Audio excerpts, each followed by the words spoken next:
안녕하세요. 숙명여자대학교 교육대학원 유아교육 전공 교수 김유미입니다. 여러분, 말갈랭이 삐삐 이야기 아시죠? 말갈량이 삐삐를 지은 작가 린드그렌이 한 말이 있어서 먼저 소개해드리도록 하겠습니다. 린드그렌이 수상 소감을 말하면서 이런 이야기를 들려줍니다. 한 젊은 어머니가 계셨어요. 아들이 나쁜 일을 했대요. 그래서 아들에게 이렇게 말하죠. 너 저기 숲에 가서 회초리를 찾아오렴 하고요. 그 아들은 숲에 가서 막 한참을 있다가 돌아오는데 아들이 손에 가지고 온 건 돌멩이 하나였어요. 그게 뭐니? 라고 물었겠죠. 아들이 이렇게 말해요. 엄마, 아무리 숲에서 찾아봐도 회초리는 못 찾았어요. 근데 엄마가 나를 다치게 하고 싶어 하는 것 같아서 이 돌멩이를 가져왔어요. 이 돌을 저에게 던지세요. 라고 말하는 거예요. 여러분, 그 아들의 말을 들은 어머니의 마음 어떠셨을 것 같으세요? 예상했던 반응이 아니었죠. 그래서 그 어머니는 아들이 가지고 온 돌멩이를 버리지 않고 부엌 선반 위에 올려두고 그날에 자신만의 약속을 만들었대요. 폭력은 안 된다 라는 이야기를 들려주셨는데요. 어떠세요, 여러분들? 이 이야기를 듣는 동안 아마 사랑의 매라는 것도 생각나셨을 것 같아요. 하지만 아들의 반응을 보았을 때 어떠신가요? 아이는 그걸 사랑의 매라고 생각하지는 않았던 것 같죠. 그런데 우리가 여기서 단순히 매를 때리면 안 된다 라는 것보다 사랑의 매는 어느 정도 효과도 있지 않나요? 아이를 훈육하는 데 있어서 필요하지 않을까요? 하는 생각도 한번 짚고 넘어가 봐야겠죠? 지금까지 진행된 많은 연구들이 있어요. 아이들을 훈육하는 데 있어서 체벌이 갖는 효과가 어떠한가? 그 많은 효과를 정리해 본 결과 장점과 단점을 꼽아볼 수 있습니다. 장점은 단기적인 딱 하나의 장점이 있고요. 단점도 말씀드릴게요. 딱 하나의 장점, 단기적인 효과인데요. 아이가 부모의 말을 즉각적으로 듣게 한다 라는 것이 단 하나의 장점입니다. 나머지 단점에는 어떤 것들이 있었을까요? 아이는 훈육 과정에서 체벌을 받는 그 경험이 무섭고 공포스럽고 피하고 싶은 경험이죠. 그런 점에서 아이는 불안하고 그래서 학업이나 수행에 있어서 불안한 마음에서 자랄 수는 없겠죠.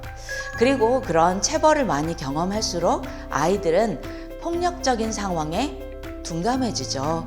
그래서 결국 아이가 성인이 되었을 때도 이제 그 방식을 보고 배우게 된다라는 것이 장기적인 관점에서 제기되는 단점입니다.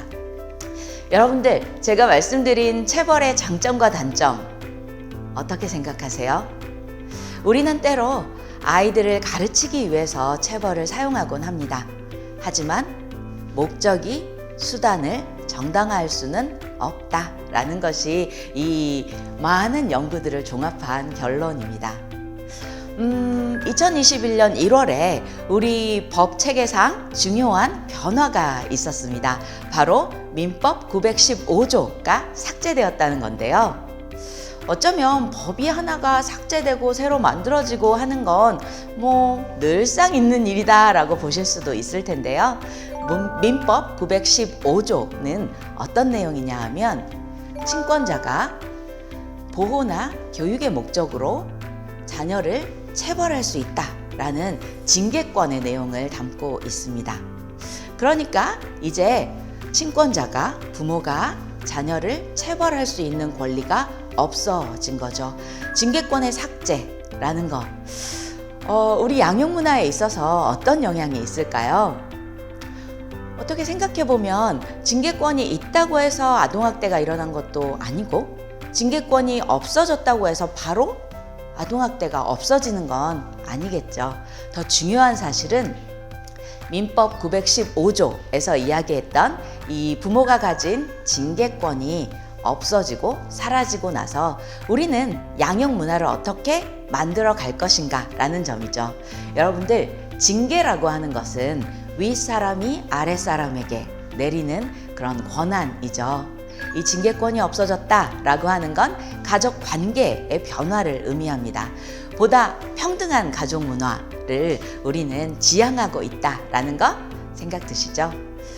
여러분들이 생각하시는 가족 문화는 어떤 방향인가요? 이렇게 때로 현실에 따라 법이 바뀌기도 하지만 법이 바뀌고 나서 우리가 만들어갈 현실도, 이 양육 문화도 분명히 중요한 거겠죠. 그런 점에서 세계 최초로 이 부모가 가진 징계권을 없앤 나라는 바로 스웨덴이었어요.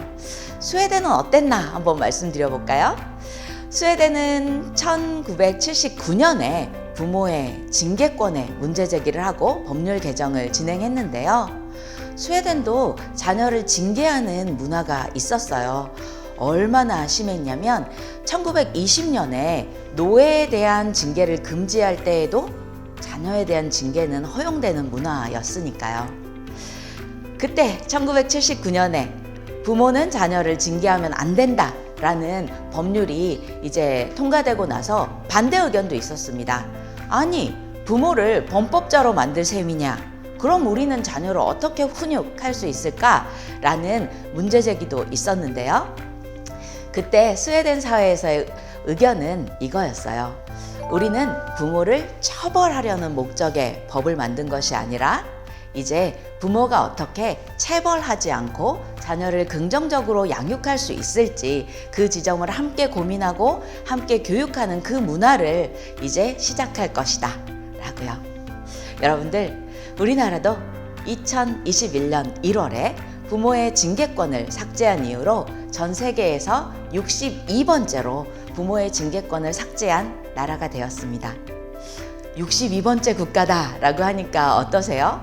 아, 다른 나라도 그렇구나 라는 생각도 드시고 어쩌면 한 발 늦었네 라는 생각도 드실지 모르겠습니다. 이제 우리가 만들어갈 양육 문화가 중요하다라는 생각 드시지요? 가족 문화의 변화가 필요합니다. 이제 여러분들과 함께 자녀가 어떤 관계를 맺어갈지 그 관계는 평등하고 민주적인 가족 문화, 그리고 자녀를 존중하는 긍정적인 양육, 이러한 노력과 실천이 더 중요하다라는 생각이 드시죠? 그런 점에서 가까운 가족센터를 방문해 보시기를 권해드립니다.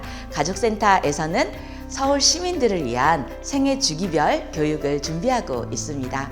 그리고 참여해 보시면 또 함께 하시는 지역 주민과 공감하고 함께 소통할 수 있는 기회도, 그런 즐겁고 기쁜 기회도 마련되어 있으니까요. 꼭 참여해 보시기 바랍니다.